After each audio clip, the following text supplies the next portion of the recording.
dark, and we're wearing sunglasses. Hit it. I will be your champion. This better not awaken anything in me. The name's Bond. James Bond. That is the meaning of inner strength. Some days you just can't get rid of a bomb.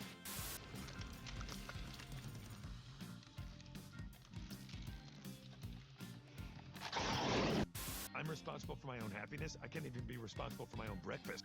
We have Santa Claus. One does not simply walk into Mordor. Assemble. Joining me on the show this week in my continued attempt to replace Deepak as my co-host is Alex Zalben, the host of Comic Book Club and the host of the daily Comic Book Club news drops that have all the entertainment updates that you need every morning, as well as a grab bag of comic book based TV shows on anything from Riverdale to WandaVision to anything that comes out in the future. Alex, thanks so much for joining me. I'm excited to have you here. Oh my gosh, I am super excited to be here. Thank you for having me. It's been too long since we got to hang out. So we're talking Trap. Can you, just to start us off, could you take me through kind of like your Shyamalan history, like how you came to him, what your thoughts are? I feel like he's such a particular kind of director, even in like a world where we have these directors who are sort of getting more attention. He's got like a weird arc, and I'm curious what your relationship to his films have been over the years. Yeah, I wanted to make some sort of joke about we grew up together in Philadelphia, but that's not true at all. I'm going to get out front with a spoiler here, though. Yeah. I assume everybody knows there this, was constant spoilers for everything starting here. So when The Sixth Sense came out, or actually before it came out, I saw a picture. I don't remember what it was. New York Times, Time Out New York, something, really doesn't matter. But it was like fall TV preview, Sixth Sense. And they're like, here's a movie with Bruce Willis where he's investigating some ghostly things, but there's a twist. And I read that and I was like, I think the twist is he's dead the whole time. Sure. So like literally just that one picture, that blurb, that popped into my head and it instantly annoyed me. Totally unfair to the movie because it's not their fault that I read a very vague blurb and immediately figured out the twist. But everybody else in the world was freaking out about it. I hadn't had a chance to see it yet. And I remember very distinctly walking along the street in New York, bumping into some friends at a cafe. They're like, oh my God, we just saw this movie, The Sixth Sense. It is mind-blowing. The twist that happens to the movie, you're not going to believe it. And I was like, can I just ask you, is it that he's dead the whole time? And they paused and we're like, just yeah. Crestfallen. Yeah, exactly. And so again, totally unfair to the movie. I finally did see it. And I honestly thought I went in with an open mind because I always like to go into any movie with an open mind. Even if I'm not looking forward to it, I hope it's good. I hope it surprises me. I didn't love The Sixth Sense. Like I saw it and it really did feel like it was built entirely around this twist and building up to this twist. That was the mind-blowing thing that's happening. So watching it through that lens, I didn't love the movie. I thought it was well shot. I thought the acting was good in it. Haley Joel Osment, great, but it didn't really blow me away. And probably a large part of that was hearing everybody's hype for months, but knowing that the hype had to do with the twist and leading up to that. Yeah. That all said, a lot of the things past The Sixth Sense I've enjoyed quite a bit more. Signs was maybe the scariest thing that I had ever seen in a movie theater. I mean, everybody talks about it, and I feel like with Trap coming out, that's had a bit of a renaissance. It had maybe the 15th or 20th anniversary or something like that, maybe more, of the movie coming out. 40, 50, I don't know how old I am or when time is. Yeah, no, we're done with that. But I feel like there's been a really reappropriation of that movie, a renaissance for that movie, looking back on it. And it was such a singular movie experience, just that moment when the alien walks across the screen in the background of the footage. Everybody thinks of that. But the rest of the movie is great and tense as well, Mel Gibson aside. Yeah. Sorry to your listeners who like him. Sucks. No, we're firmly anti-Mel pro signs on this show, so I think you're good. All right, cool. And then I think I'm going in order here. Maybe I'm getting it a little wrong, but I also remember seeing Unbreakable. By that point, I was seeing Shyamalan movies opening weekend, and I'm a huge superhero fan, as you know, as you indicated to your audience. So I was already a little wary about we're going to reassess comic book tropes. Yeah. But I thought it was fantastic. I was blown away by that movie the whole way through. He knew his stuff. He was coming at it in the right way. He was dealing with superhero stuff from a ground level. And I remember so distinctly, though, that everybody going into the movie was like, Shyamalan was the twist guy. Yeah, right. So they were expecting a twist coming into that movie. You get the twist with Mr. Glass towards the end of the movie. That didn't change anything for me, but the thing that I remember so distinctly about that is everybody was wrapped and in the movie, in the packed movie theater I was seeing it in, responding in all the right places. And as soon as that title card came up at the end, where it was just text on the screen and that was it, everybody was like, boo! And I didn't like it. I didn't love it. I felt like, this is a bummer of a way to wrap up the movie. But as I was walking out of the movie theater, I just overheard so many people being like, oh, that stunk. What a terrible movie. And I was psychically trying to tell them, hey, think about literally everything that happened in the two and a half hours. Yeah, exactly. And that was a moment that really crystallized for me. I know I'm going on for a while here, but that really crystallized for me, not just M. Night Shyamalan, but how important endings are to people in all media. I have a bigger grand theory. I guess I could get into that at some point, but I think people take that final shot and that's the only thing they really take away from things. And that sitting in or walking out of the theater from Unbreakable is the point when it really came crashing down on me, because everybody had enjoyed the movie up until that point. It had a not great ending, and then they were like, this is a bad movie. But it wasn't. It's more than just the ending. It's the sum total of all of the parts. So that all said, I think like that was his prime period, right? I think we can all agree on that. That's when, is he the new Spielberg? Right. And then what a curse. People, which no, but also people turned on him, I think, because he was the twist guy, and they started being like, what's the twist? Where's going to be the twist? It became a joke. And he had a bunch of stumbles. He had Lady of the Water, which has some nicely shot stuff, but I haven't revisited that movie, so I can't speak to it too much. He had The Village, which had a bone-crunchingly stupid twist in it, which really does wreck a lot of the movie, because like The Sixth Sense, it's all built around that and all turning on that. And when that, I think, unequivocally does not work, it kind of wrecks the entire movie. And then there was Avatar, right? Which I didn't even bother seeing because I love the animated show and I didn't want to be angry the entire time. And he went kind of into career hiding for a while, but I think my assessment, to wrap up this very long estimation of M. Night Shyamalan, is I think he came out of that for the better. He got past his hype period and ultimately realized what he needs to do. I hope he realized what he needs to do. Probably a part of that, I think it probably times out with his kids being of a certain age as well. So that matures you, that ages you up, that makes you think about things in a different way. But Servant is a crazy show on Apple TV. An amazing show that I can't stop screaming about. It's such a brain fuck. Yeah. and it's great. But it's also, I think that indicated to him, and I don't know it was just that, because he had a bunch of movies that came out around the same period as Servant's been coming out for 5 seasons or something like that, though it's wrapped up now. But just being smaller, not being like, this is it, here we go, this is what I have to say about superheroes, so much as I got a bunch of Twilight Zone episodes in me, let me put them out of the world and see what happens. And I think that's been very true with these movies that are very memeable, and your mileage may vary whether you like them or not, but he's very publicly talked about, he's figured out a way to make movies relatively on the cheap where they make back their budget no matter what. And so he gets to do what he wants through movies like Old, Knock at the Cabin, and Trap that just came out. And I think that's great. I think, we're probably going to get into this, but my feeling, I didn't see Old, full disclosure. Oh, Alex, we got to talk about The Beach That Makes You Old. I know. It popped up on Netflix or whatever, clearly because Trap was out, and I was like, should I? And then I ended up somewhere else. It doesn't matter what I ended up watching something else instead. The new Planet of the Apes movie, which pretty fun. Yeah, good. Oh my God, so good.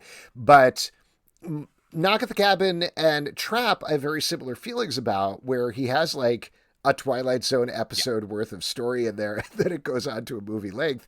But I'm not mad about it because he's aiming for something. He has such control of the camera. He always has interesting angles and shots, and there are some phenomenal performances from people that you wouldn't necessarily expect in these. But he's going for like small scale fun things. And this brings us up to Trap, not to jump too ahead of the discussion, but I saw it on opening weekend, Saturday morning matinee in Bay Ridge here in Brooklyn, and there were a bunch of old ladies in the audience and me, and that was pretty much it. And I had a great time. These old ladies were having a great time. They were shouting at the screen and being like, oh, no, don't go in there, like doing the classic horror movie thing.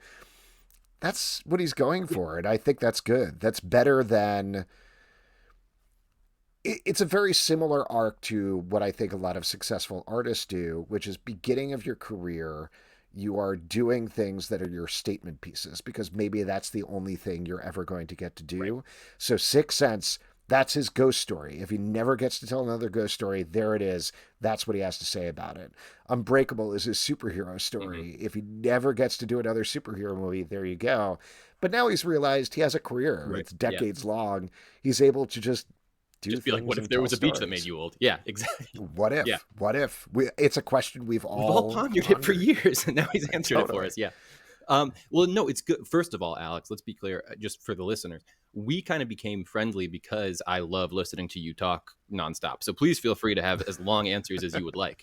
But also, it's so interesting to me to hear your perspective on it because, when I remember when my mom and a bunch of her friends went to go see The Sixth Sense, and the story that she came back with was that they were sitting there and the ring falls off and hits the ground, and one of her friends just screams, "Oh my God, he's dead!" And so that was always just ever since the movie came out, kind of the story I had associated with it. When I eventually got to see the movie, it didn't feel like it ruined it for me that I knew he was dead, right? Like maybe it would be more exciting if I got that reveal, but I still felt like it was a good and interesting movie. And I think that sort of put me in this position where I became very dismissive of people who would kind of peg this "what's the twist" question to him. Because like with The Village, for example, right? Like I agree with you. The ending of The Twist of The Village, which is that they built their 18th century colonial village or whatever, like within arm's length of a major highway, is very silly. Like it's ridiculous. There's no way conceptually it would hold up if you really wanted to like try and poke holes in it. But I feel like he's just more obsessed with these sorts of very particular questions, right? Like he just wants to get into this weird situation he's thought of. I felt like in a lot of ways, Trap was the same thing. Like every once in a while in Trap, I'd be like, really? Are we doing? And we'll climb into the details of that more in a second. But like he has the idea, right? Which is how would this serial killer get out of this concert? And we're going to go on that journey together. And I feel like that's more, he needs a certain level of trust and buy-in from the audience. And there are definitely people, whether it's the Village era or the After Earth / Avatar stuff, right? I think there are definitely people who don't necessarily go in with the best of intentions with him, right? Ready to like meet the material where it is. And I definitely agree with you that I feel like this new era post Servant has really been, him more checking into like stuff he's comfortable with, not feeling like he needs to reach some bar for a studio or whatever. And I've found those to be a lot more enjoyable. I agree. I thought Knock at the Cabin was a real like palate cleanser from more of the commercial stuff he had done in the past. I thought using Batista as like this soft, gentle, kind man who is like really down about the fact that he has to be a harbinger of the apocalypse was just like this fascinating place to see him.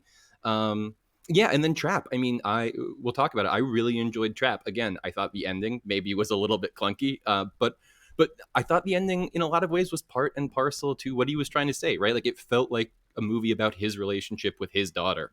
So shoving his daughter into the actual movie, while your mileage may vary, I thought was important and like poignant to the point he was trying to make. I don't know.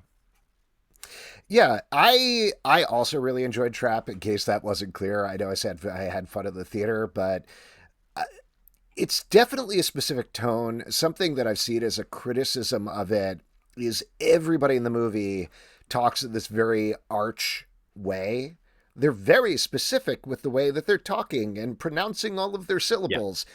But there's a key line, I think, in the movie when the daughter is invited up on stage to dance during the Dreamer segment or whatever it's called. God damn it, And Alex. I forgot I was going to start it by saying, I'm tonight's dreamer girl, Riley.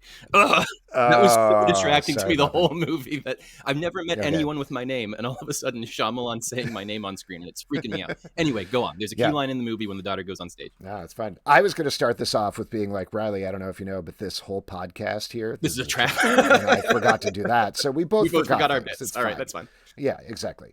So she's about to go up with the Dreamer Girl thing, and the assistant or manager or whoever it is off stage is like, hey, don't worry about it. It doesn't have to be good. It just has to be fun. Yeah. Like she says something like that. And I was like, oh, there you go. That's what you're going for in this movie is everybody is on the same wavelength here. That's the thing that makes it okay, from the mean mom who's constantly quartering Josh Hartnett to very much Josh Hartnett himself, who is phenomenal in this movie.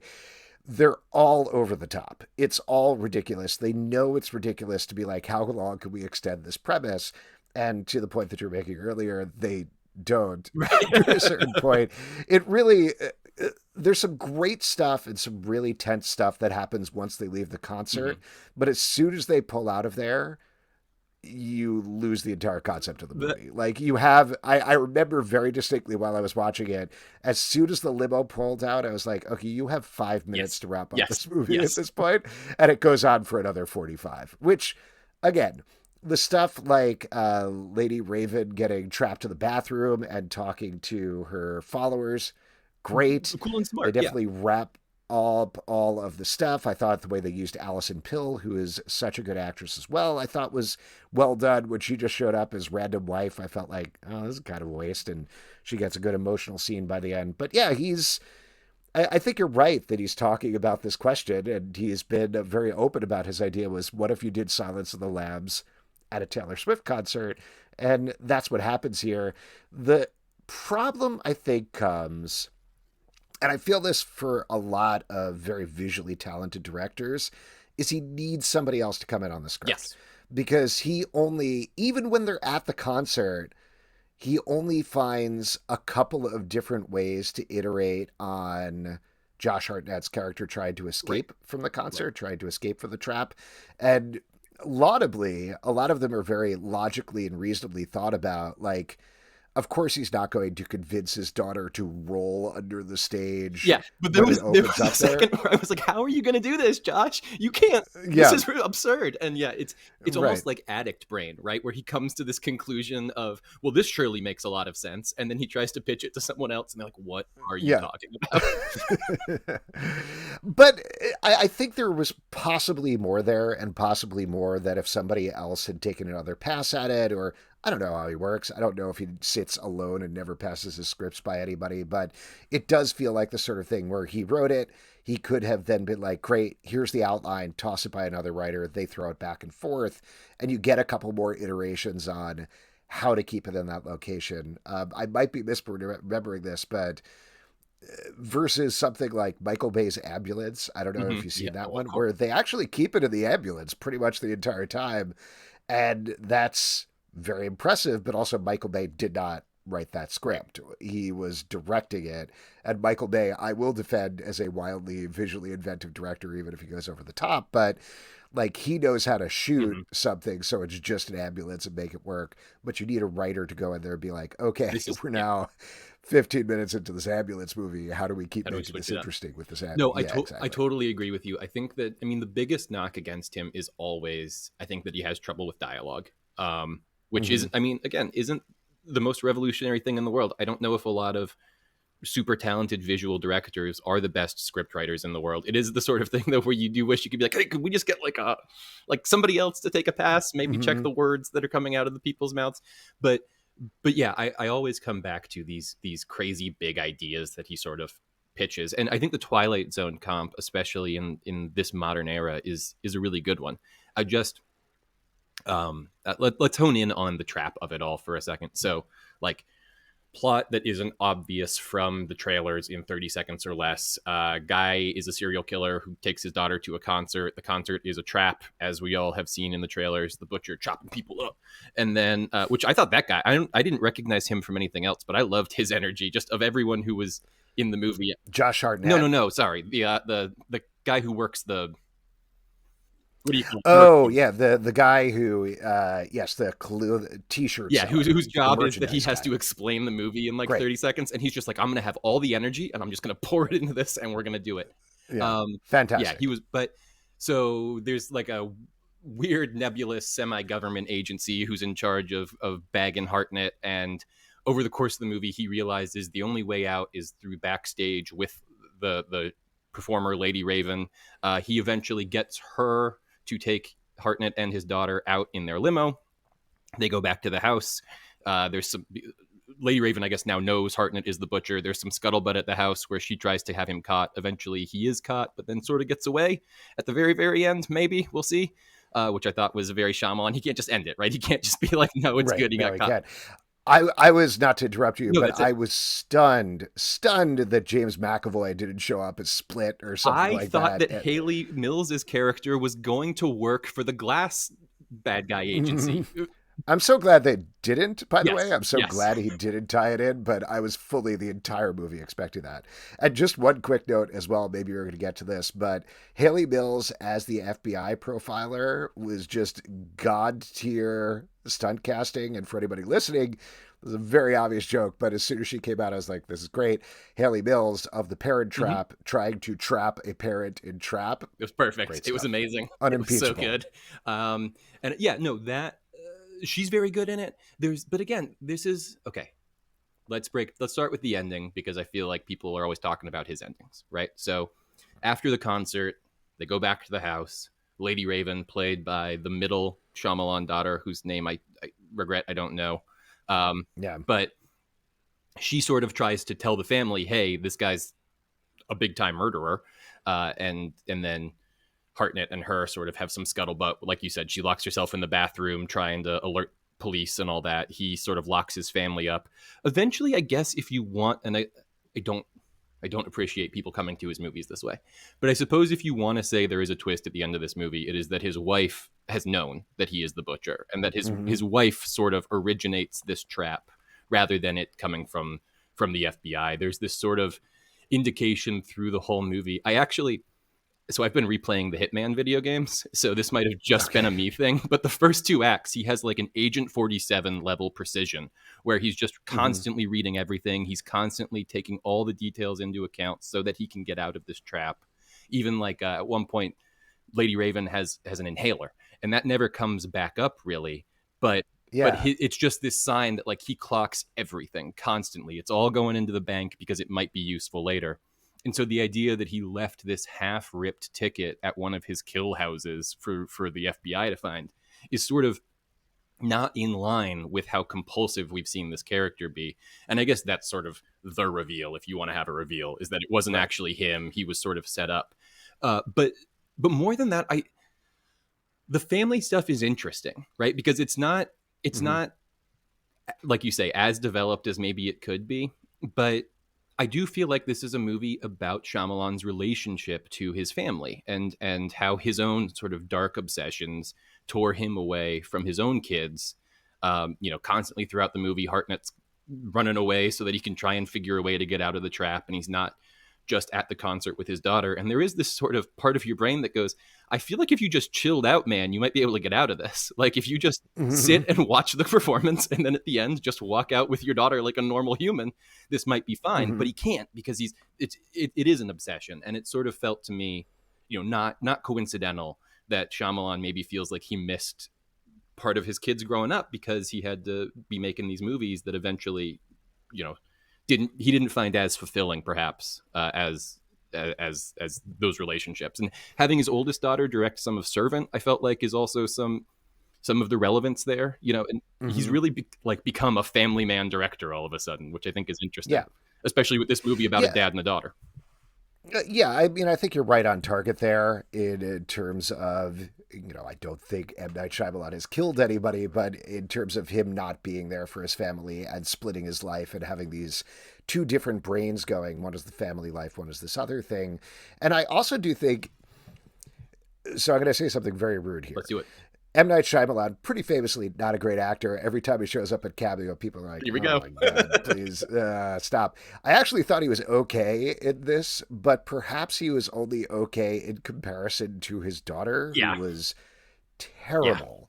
Absolutely terrible. Could not stand up to Josh Hartnett or Alison Pill, particularly those scenes when she's at the house. I was like, oh my God, please, we need to get past this. Great singing voice. Songs that she wrote relatively innocuous enough. Like, I'm very critical of fake songs in a movie. When somebody says, oh, this is the greatest singer in the world, Yeah, right. I cross my arms and say, prove it. And she's not, but they feel like very innocuous pop songs where I was not reeling against them. So great for that. Good presence on stage.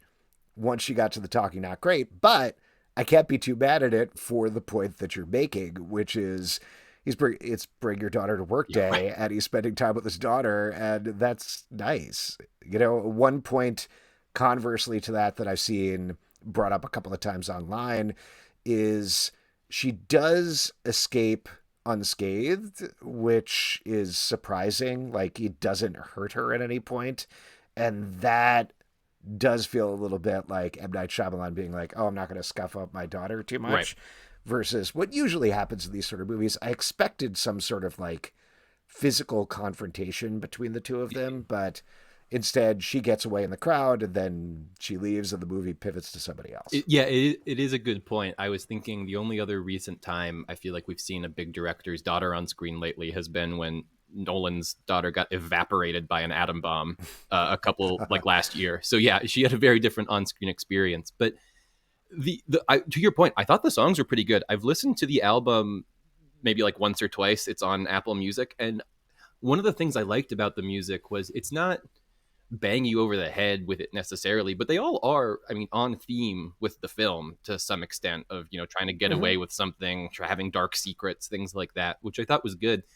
I've seen some reporting. I don't know how 100% it is because I can't remember the outlet I saw it in, and that can always be dicey. But I think it was a reputable one saying that the movie came out of the idea of wanting to build a film that he and his daughter could work on together, and especially the idea of a concert piece of some type.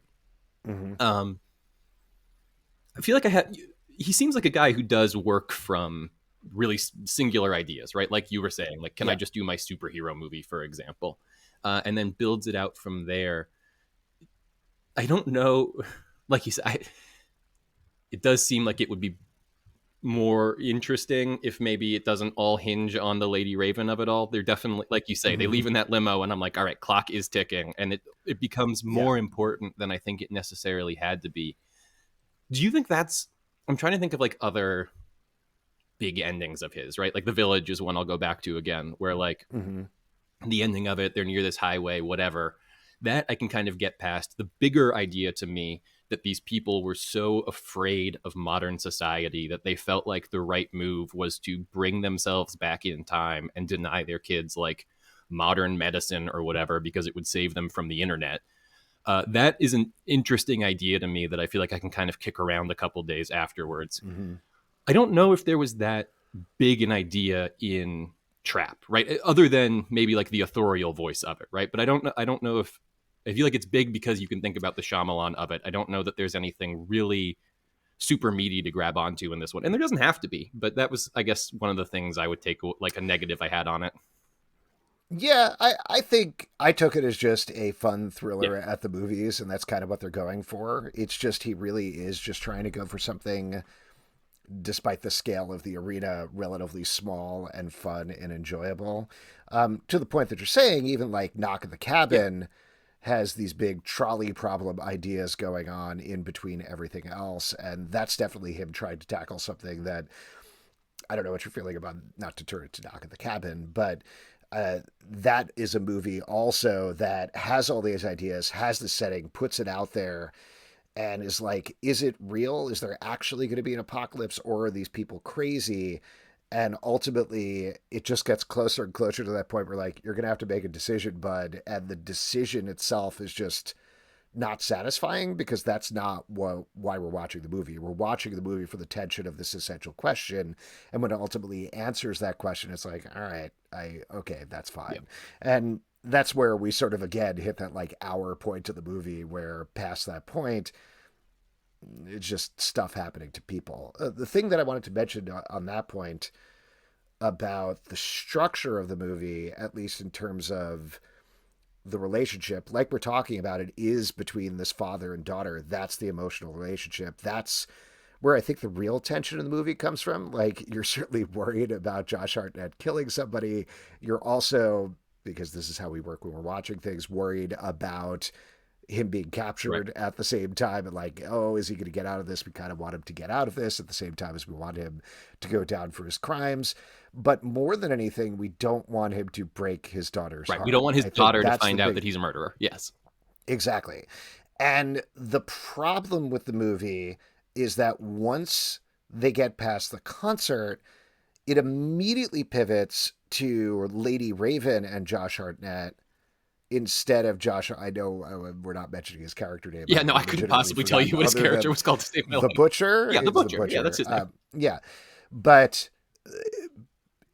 Ryley gets lost for that part, and then she continues to get lost in the final part of the movie when Lady Raven also goes away, and then it turns on Alison Pill and focuses on her.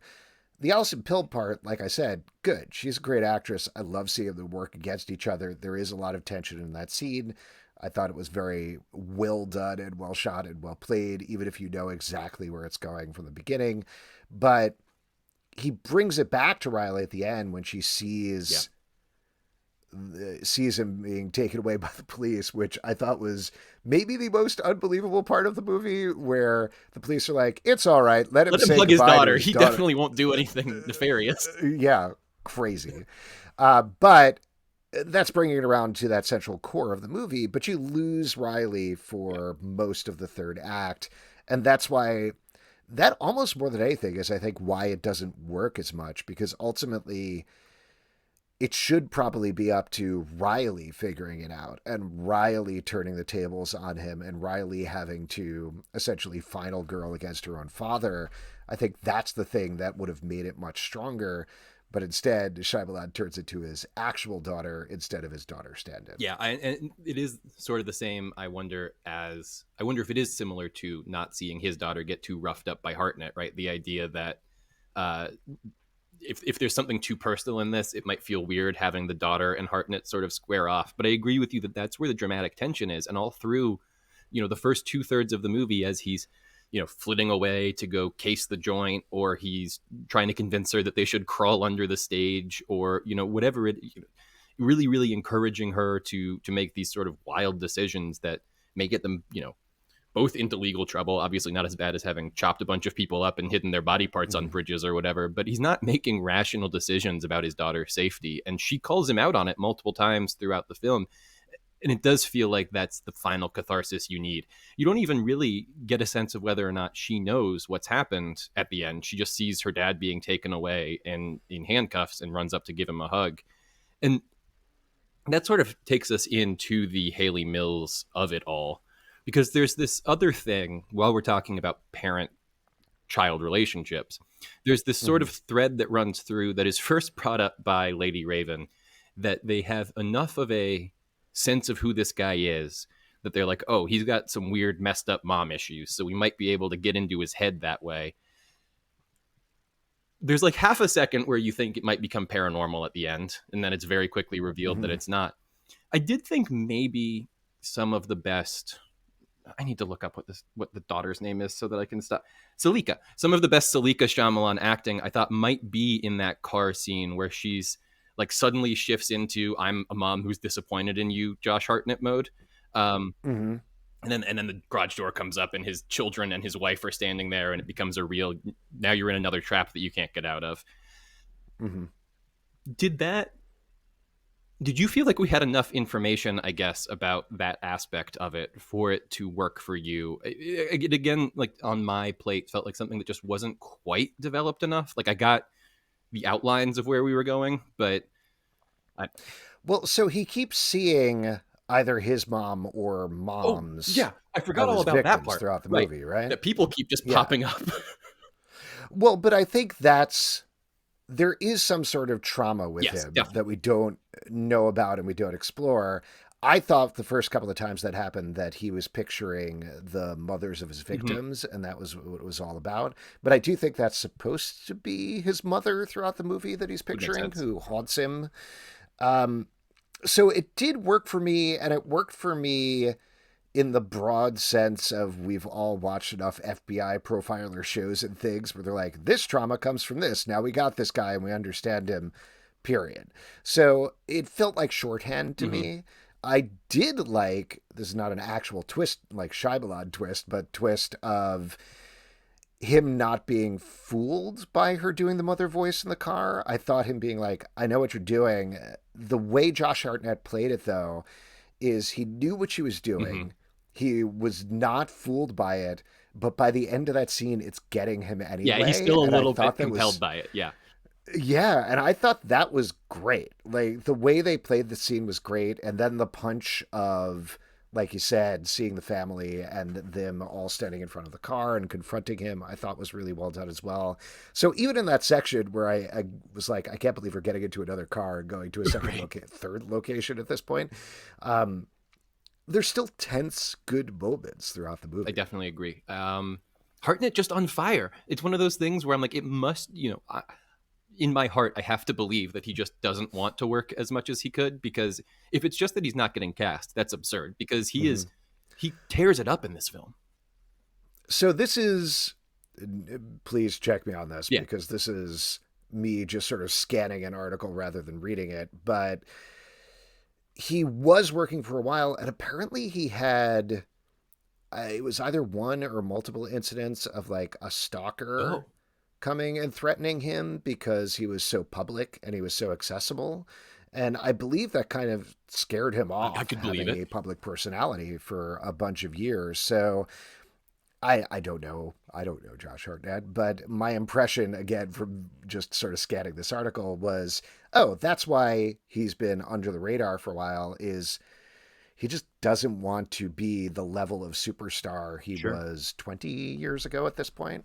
But I will recommend for any of your listeners who haven't checked it out, Penny Dreadful, fantastic, such a good series that he's in. And he is even better in that than he is in Trap. It's excellent. Check out that We'll keep show. the Hartnett Penny Dreadful twist a secret for those who want to go check it out, but it is very good. So let me hit you with what I thought was going on in this movie. Because I thought I had been pre-spoiled, and it turned out I hadn't been. But I had heard from someone somewhere, or I don't even remember how it got into my brain. There was a notion that Hartnett was playing adult Haley Joel Osment, sort of to your point of what's the split twist here going to be. And so when he starts seeing these people, I'm like, oh, they're ghosts. He's seeing ghosts. This makes sense. And then it's how, there's this idea in like evolutionary biology that your brain will see things even if they're not really there to keep you safe. So like you might see a stick and like think it's a snake for a second, because if it is a snake, you're in danger.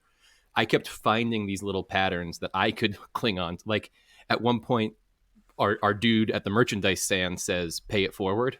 And I was like, that's a Haley Joel Osment movie. This is it. They're laying track for me. I'm going to find it. And then the girl gets all those burns. And I'm like, another pay it forward reference.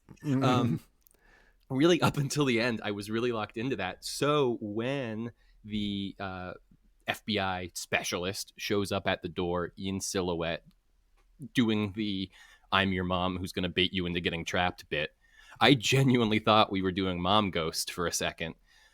I wonder if, again, we've talked about how like these smaller movies are really benefiting him in this mode where he can mostly self-finance. He doesn't have to be super dependent on the production houses demanding things from him. Do you feel like there is like this? I like how this movie ended. I am glad he was not adult Haley Joel Osment, all of that. But do you think there is a space for him to start stretching into bigger stuff? Like, do you feel like now 3 pseudo successes in a row. I would not want to see him, for example, like go to Warner's or Paramount or somebody and ask for $250 million or something. But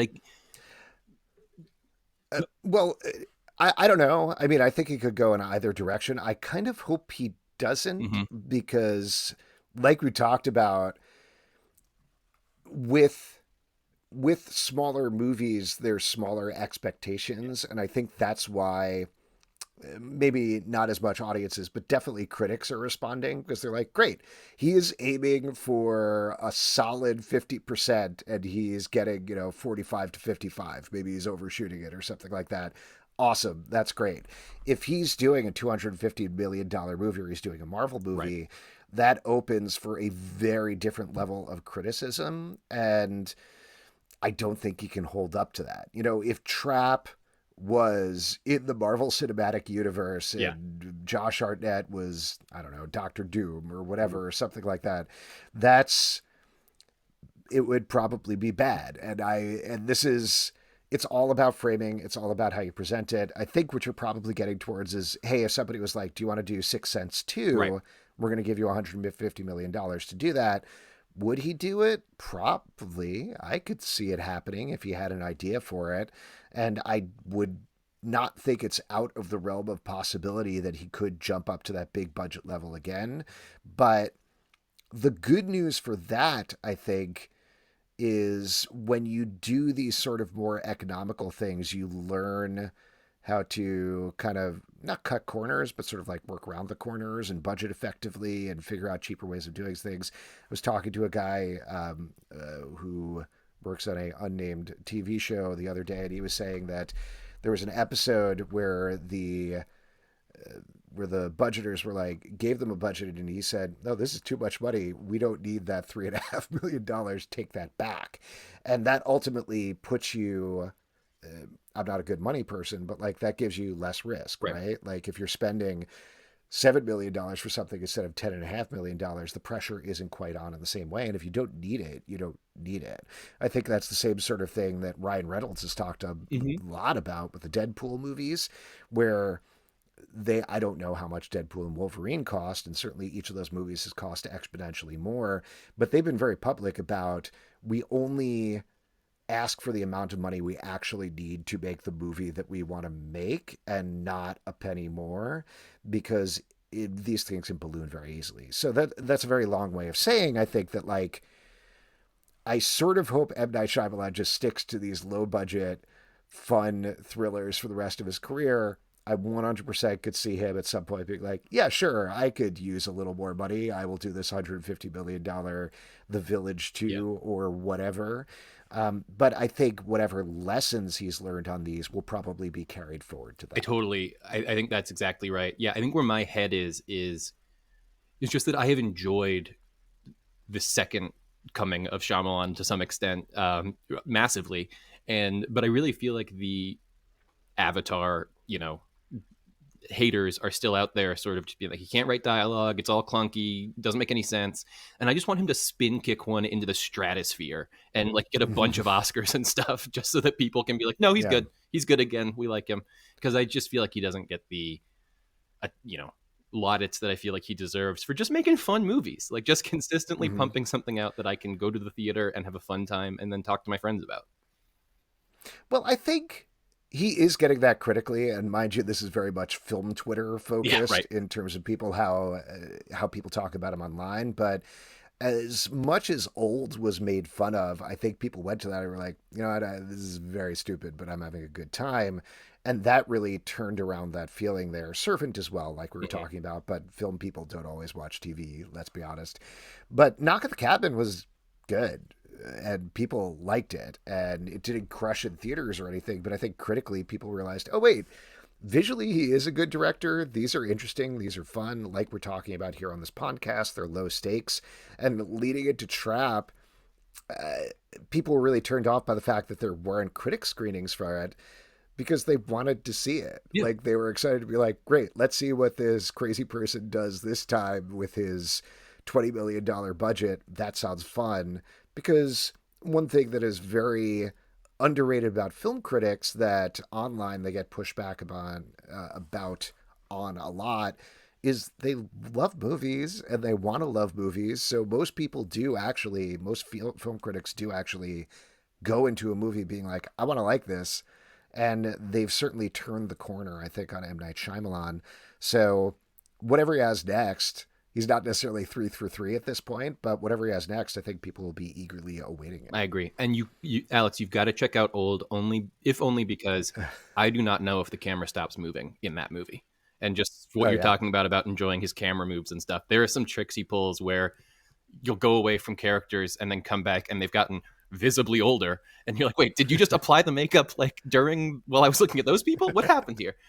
So it's a lot of fun. I hope you check it out. Alex Zalben, Comic Book Club, comicbookclublive.com?